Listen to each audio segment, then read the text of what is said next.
Hello, I'm Animated Outcast and welcome back to the Stanley Parable. As you can tell, I am not at the beginning of the game. I thought that I would try to get one or two more endings. The first thing I want to try to do is see what happens if I jump from the cargo lift while it is in motion. Here we go. Bye!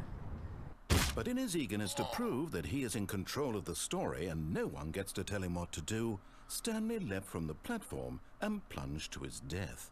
Good job, Stanley. Everyone thinks you are very powerful. Alright. Let's try this again. I'm gonna try to do everything the narrator tells me to do. But first... All of his co-workers were gone. What could it mean? Stanley decided to go to the meeting room. Perhaps he had simply missed a memo. No matter how hard Stanley looked, he couldn't find a trace of his co-workers. Yeah, when I was playing through this just a moment ago, I ran through here and I noticed a thing. Oh, please. Are you really just doing this for the achievement? Click a door 5 times. Is that all that you think an achievement is worth? No. I can't just give these merits away for such little effort. A measly 5 clicks. Now suppose you were to click the door 20 times. I would say that's the kind of effort that warrants recognition. Onward!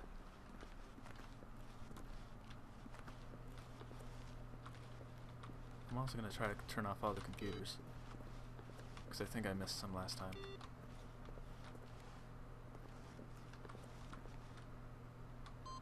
What? What? Input received? What? I thought I was just gonna turn it off like I did last time. This is new. This is different. Oh, somebody spilled.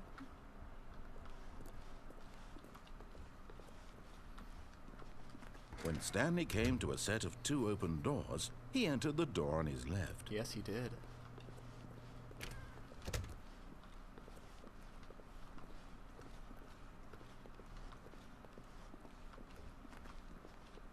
Yet there was not a single person here either. Big surprise. Feeling a wave of disbelief, Stanley decided to go up to his boss's office, hoping he might find an answer there.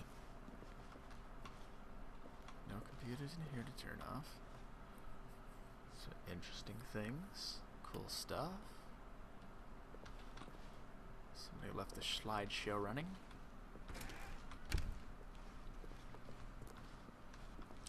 Oh, hey. Coming to a staircase, Stanley walked upstairs to his boss's office. But there's a downstairs this time. Oh, I want to play this again. But I'm gonna listen to the narrator this time. Because that's the complete opposite of what I did last time. Executive bathroom, nice. I didn't have a sign on it last time.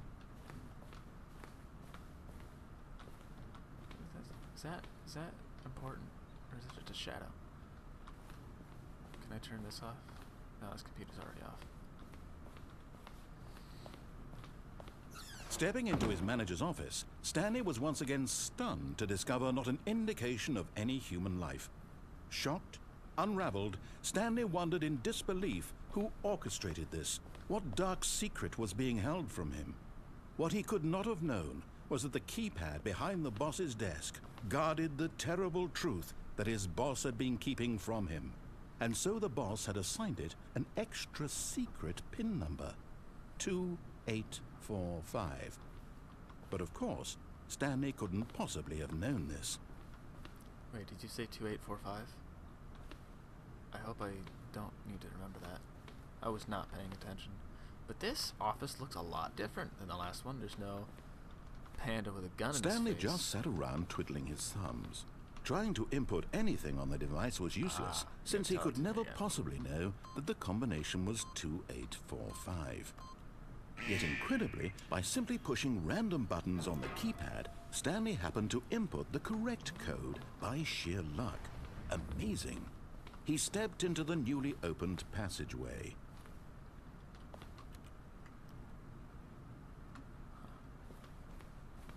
I guess so.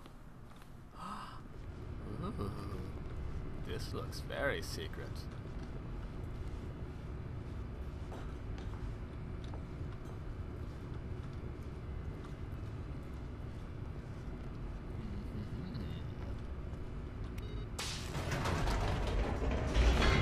Take me to your leader.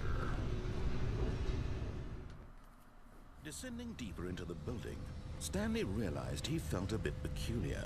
It was a stirring of emotion in his chest, as though he felt more free to think for himself, to question the nature of his job. Why did he feel this now, when for years it had never occurred to him? This question would not go unanswered for long.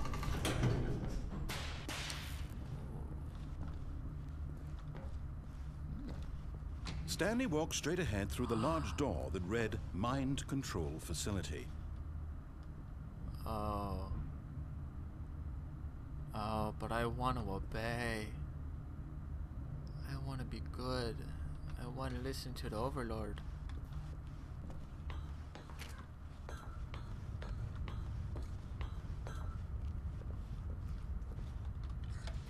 The lights rose on an enormous room packed with television screens. What horrible secret did this place hold? Stanley thought to himself. Did he have the strength to find out? Sure, why not?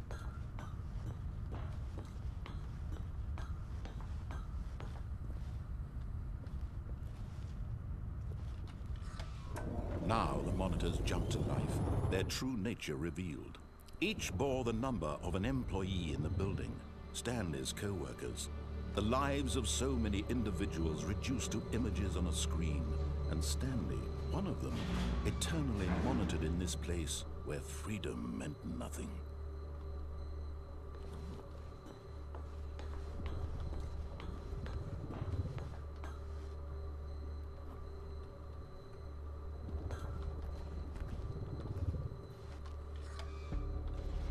This mind control facility, it was too horrible to believe. It couldn't be true. Had Stanley really been under someone's control all this time? Was this the only reason he was happy with his boring job? That his emotions had been manipulated to accept it blindly? Sounds like it.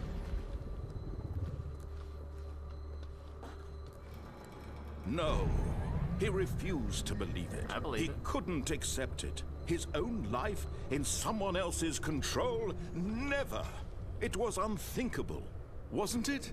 Was it even possible? Had he truly spent his entire life utterly blind to the world?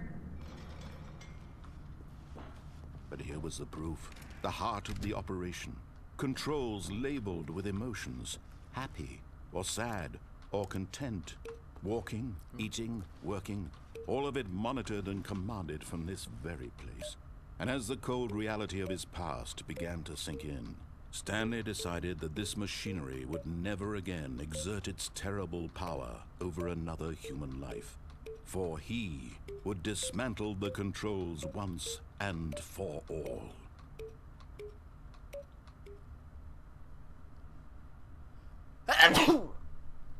Sorry. Okay, there's gotta be something cool here. There's gotta be something cool here. Except for buttons that just make sounds. That looks important. 1, 2. Ooh. Console disabled. I need more numbered buttons, I assume.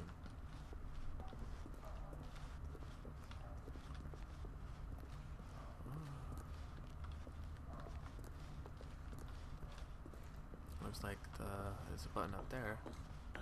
Is it button 3? Is it button number 3, please? That's number 4. I need number 3, I think.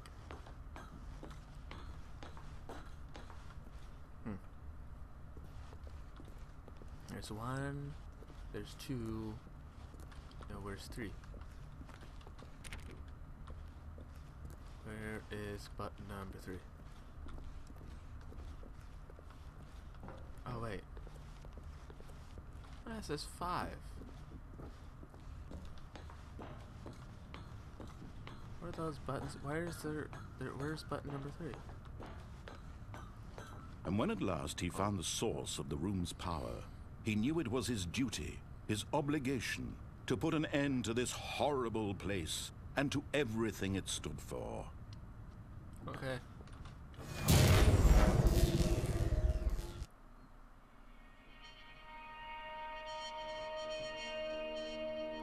I can't see anything. Blackness and a rising chill of uncertainty. Was it over?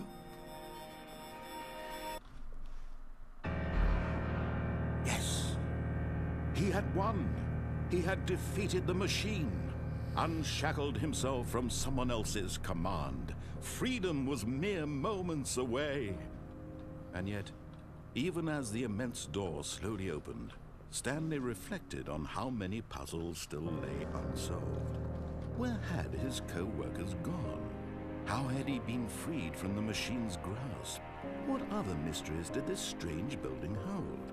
But as sunlight streamed into the chamber, he realized none of this mattered to him, for it was not knowledge or even power that he had been seeking, but happiness. Perhaps his goal had not been to understand, but to let go. No longer would anyone tell him where to go, what to do, or how to feel. Whatever life he lives, it will be his. And that was all he needed to know. It was perhaps the only thing worth knowing. Oh, it's Stanley so pretty. stepped through the open door.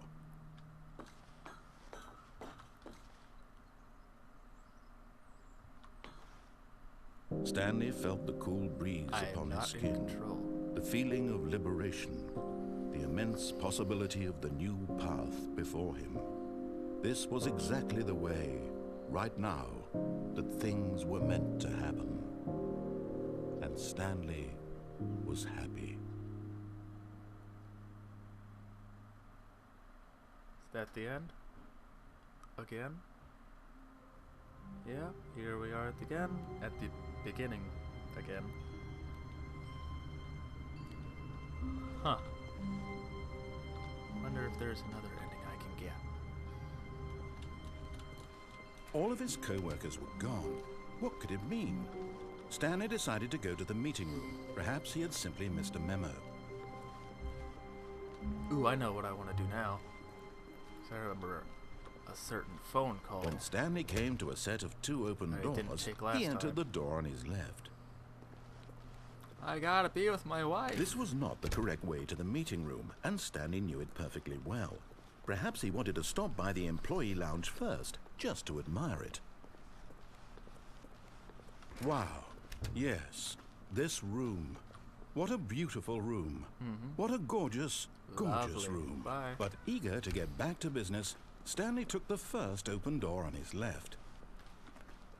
I'd kind of like to know where that goes. Actually, that probably just goes back to the office again, doesn't it?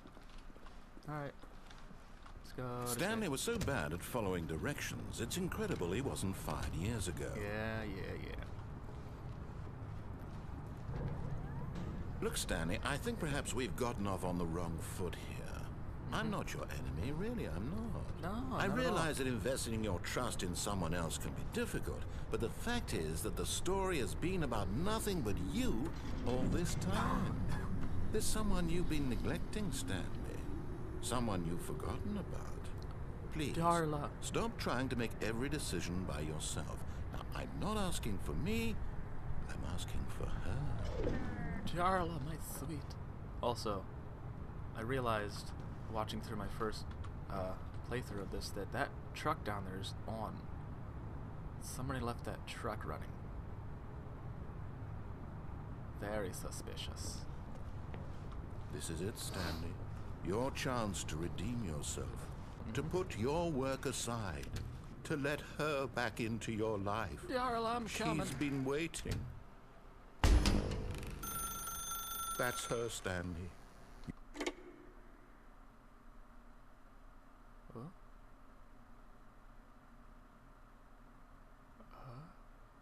Oh, Stanley, is that you? Hold on, sweetie. Sorry to keep you waiting. I'm just pulling the bread out of the oven. All right. Okay, there we Darla, my go. sweet. All right, now, I want you to come in and tell me all about your day. You're not Darla. Gotcha. You dick. Oh, come on. Did you actually think you had a loving wife who'd want to commit their life to you? I'm trying to make a point here, Stanley. I'm trying to get you to see something. Come inside. Let me show you what's really going on here. This is a very sad story about the death of a man named Stanley. What? What's Y on your keyboard? Why? Why would you do this to me? Stanley is quite a boring fellow. He has a job that demands nothing of him, and every button that he pushes is a reminder of the inconsequential nature of his existence. Look at him there, Yep. pushing buttons, doing exactly what he's told to do. Now he's pushing a button. Now he's eating lunch. Now he's going home. Now he's coming back to work. One might even feel sorry for him, except that he's chosen this life. But in his mind, in his mind he can go on fantastic adventures. From behind his desk, Stanley dreamed of wild expeditions into the unknown, fantastic discoveries of new lands. It was wonderful. And each day that he returned to work was a reminder that none of it would ever happen to him. And so he began to fantasize about his own job. First, he imagined that one day while at work, he stepped up from his desk to realize that all of his co-workers, his boss, everyone in the building had suddenly vanished off the face of the earth. The thought excited him terribly. So he went further. He imagined that he came to 2 open doors and that he could go through either. At last, choice. It barely even mattered what lay behind each door. The mere thought that his decisions would mean something was almost too wonderful to behold. As he wandered through this fantasy world, he began to fill it with many possible paths and destinations. Down one path lay an enormous round room with monitors and mind controls. And down another was a yellow line that weaved in many directions. And down another was a game with a baby. And he called it the Stanley Parable. It was such a wonderful fantasy, and so in his head he relived it again, and then again, and again, over and over, wishing beyond hope that it would never end, that he might always feel this free. Surely there's an answer down some new path, mustn't there be? Perhaps if he played just one more time. You're not my wife. But there is no answer. How could there possibly be? In reality, all he's doing is pushing the same buttons he always has. Nothing has changed. The longer he spends here, the more invested he gets, the more he forgets which life is the real one. And I'm trying to tell him this, that in this world he can never be anything but an observer, that as long as he remains here, he's slowly killing himself. But he won't listen to me. He won't stop. Here, watch this. Stanley, the next time the screen asks you to push a button, do not do it. Well, I wouldn't, but I feel like if I don't, it's not going to progress the story. And I'm really interested in the ending of this one. You see? Can he just not hear me? How can I tell him in a way that he'll understand that every second he remains here, he's electing to kill himself? How can I get him to see what I see? How can I make him look at himself? I suppose I can't, not in the way I want him to. But I don't make the rules. I simply play to my intended purpose, the same as Stanley. We're not so different, I suppose. I'll try once more to convey all this to him. I'm compelled to. I must. Perhaps, well, maybe this time he'll see. maybe this time. And I tried again. What? And Stanley pushed a button. And I tried again. And Stanley pushed a button. No. And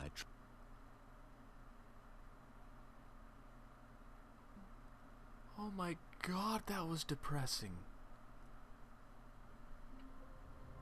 Wow. That was really sad. No, he told me to die. Oh, I don't like that. Okay, I'm gonna hope that I can find a less depressing ending right now. So. all of his co-workers were gone. What could it mean? Stanley decided to go to the meeting room. Perhaps he had simply missed a memo.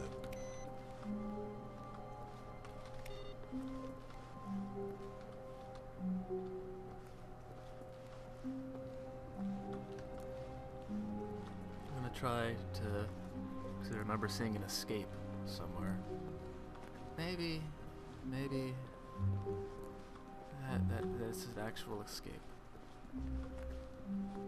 But I wanna. When Stanley I wanna came know. to a set of 2 open doors, he entered the door on his left.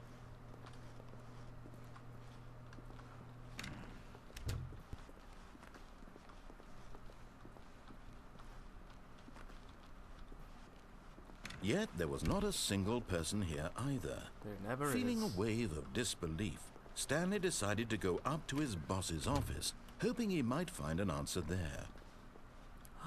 Coming to a staircase, Stanley walked upstairs to his boss's office. The downstairs. Ooh, I wanted to see if that escape route could have been something cool. But now I really want to go downstairs.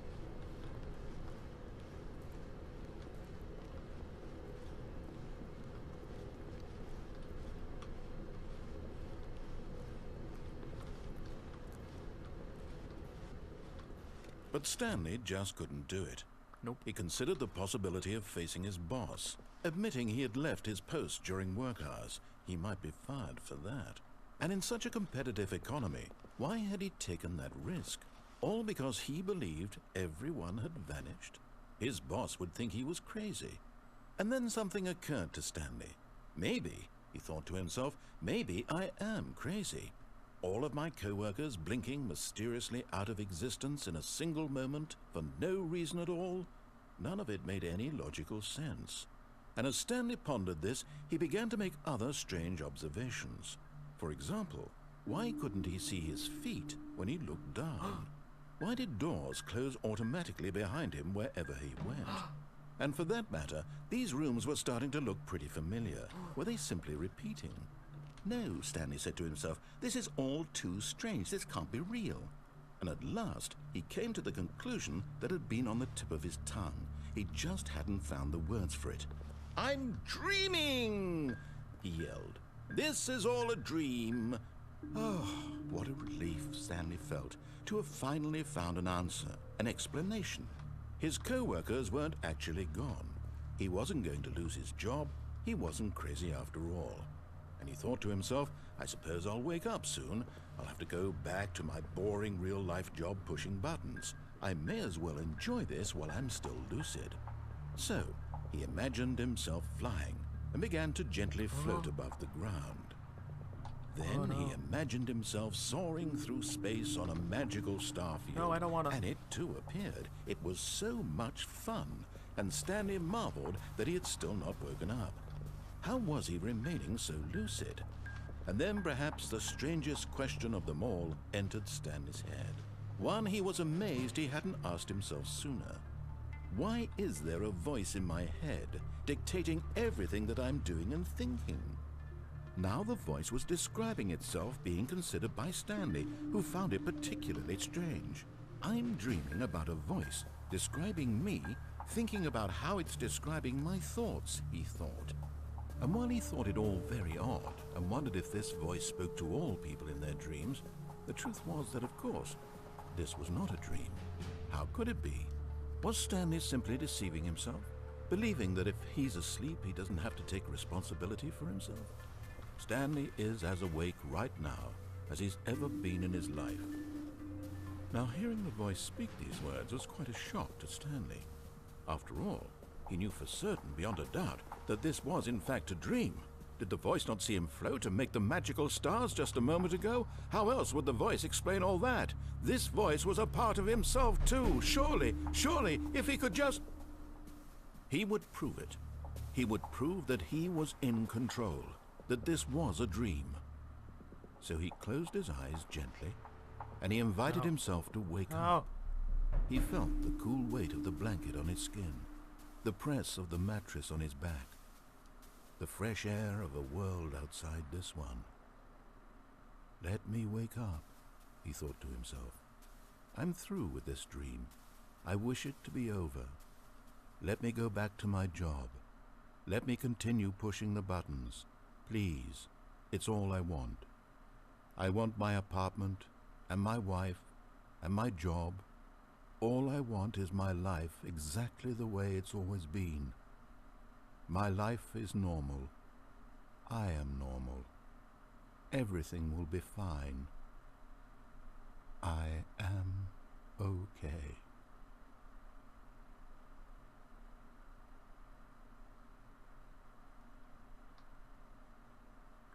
Stanley began screaming. Please, someone, wake me up. My name is Stanley. I have a boss. I have an office. I am real. Please, just someone tell me I am real. I must be real. I must be. Can anyone hear my voice? Who am I? Who am I? And everything went black. Oh, jeez. This is the story of a woman named Mariella. What? Mariella woke up on a day like any other. She arose, got dressed, gathered her belongings, and walked to her place of work. But on this particular day, her walk was interrupted by the body of a man who had stumbled through town talking and screaming to himself, and then collapsed dead on the sidewalk. And although she would soon turn to go call for an ambulance, for just a few brief moments, she considered the strange man. He was obviously crazy. This much she knew. Everyone knows what crazy people look like. And in that moment, she thought to herself how lucky she was to be normal. I am sane. I am in control of my mind. I know what is real and what isn't. It was comforting to think this, and in a certain way, seeing this man made her feel better. But then she remembered the meeting she had scheduled for that day, the very important people whose impressions of her would affect her career, and by extension, the rest of her life. She had no time for this, so it was only a moment that she stood there, staring down at the body. And then she turned and ran. Bitch? What? Why do things keep changing? Oh, jeez, man. I thought it was done. I can't wait to tell this story to my co-workers, Stanley thought. How amusing they'll find it. Oh, won't we all just laugh and laugh at the time I thought everyone had gone missing. No matter how hard Stanley looked, he couldn't find a trace of his co-workers.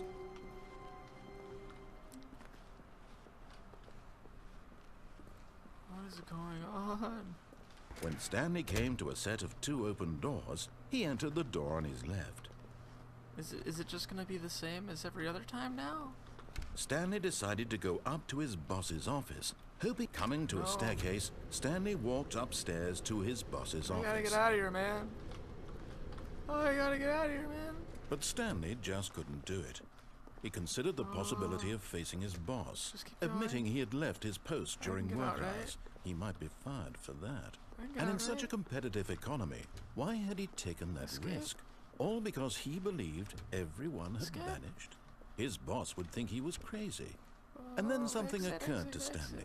Maybe, he thought to himself, maybe I am crazy. Oh, no. All of my co-workers blinking mysteriously out of existence in a single moment for no reason at all. None of it made any logical sense. No. And as Stanley pondered this, he began to make other strange observations. For example, why couldn't he see his feet when he looked down? Why did doors close automatically behind him wherever he went? And for that matter, these rooms were starting to look pretty familiar. Were they simply repeating? Okay, so that was the Stanley Parable. Again, this game is very thought-provoking. I don't know. I mean, I'm sure that there are other endings. I know there are. Thank you for being here. If you liked it, let me know. Stay tuned for my next video. Bye!